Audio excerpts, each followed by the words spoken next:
I'm Matt Adlard, I'm a pastry chef, and today Canon have invited me to test out the new EOS M50 Mark II. I'm going to do loads of different bakes, we're going to put it through its paces, and I'm driving to the location now. Now I'm actually vlogging on the M50 Mark II right now, and usually my setup is a phone or a heavy clunky camera, and I can see already the detail and the quality is exactly what I'm going to need, and it's nimble, it's so easy to use.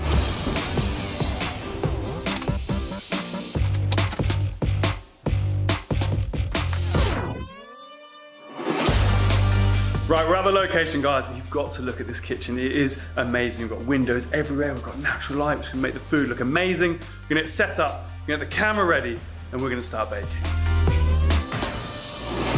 Today we're making not one, not two, but 3 recipes, and we're gonna do all sorts of colors and techniques. We're gonna use vacuum forming, piping, and there's even gonna be some dry ice. But the first recipe, we're gonna be live streaming. So I'm shooting on my M50 Mark II. I'm going to set it up in a presenter style on a tripod. I'm going to connect to the camera with an HDMI cable so to get a clean feed for my live stream. And to simplify even more, I can actually live stream directly to YouTube from the camera itself.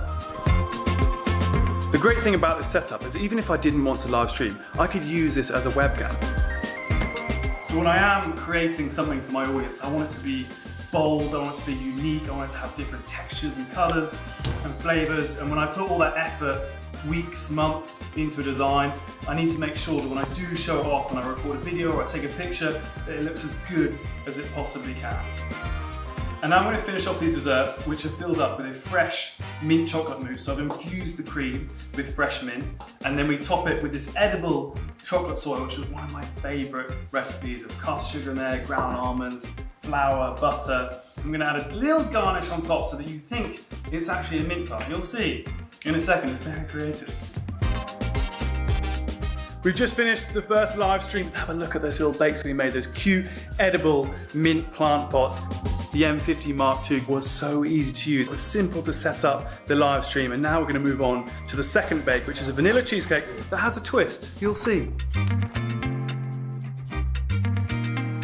Now, if you follow me, you know I love a top-down shot, and this is going to be so much easier with a flip screen. So let's get set up.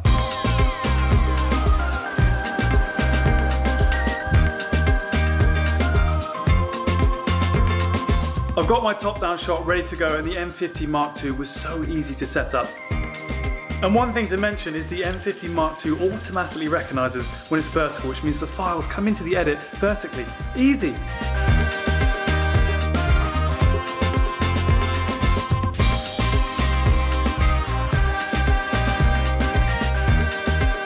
Right, I'm done for the day, and the final bake came out looking real good. Now, it got a little darker in here than I'd usually shoot in, but the M50 Mark II handled the low light so well, and tomorrow we're going to take some beautiful photographs.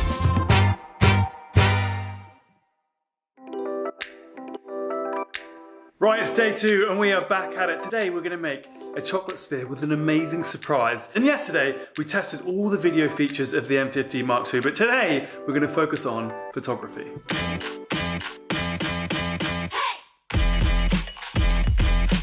Now, I'm not the most confident when it comes to changing settings and things like aperture, so the fact that I can go into the M50 Mark II and just select the food scene mode means it's all done for me. I don't need to worry about any of that. So I've been able to use a variety of lenses like the macro lens, which is going to give me close-up details, and then I've been able to switch to the prime lens, which gives me that lovely shallow depth of field. But being able to switch those lenses quickly and easily means that I can vary all my shots and offer a whole variety of content. I've just finished the final bake and the dry ice. Looks amazing. The high-speed continuous shooting on the M50 Mark II was able to capture the exact moment I needed. It was perfect.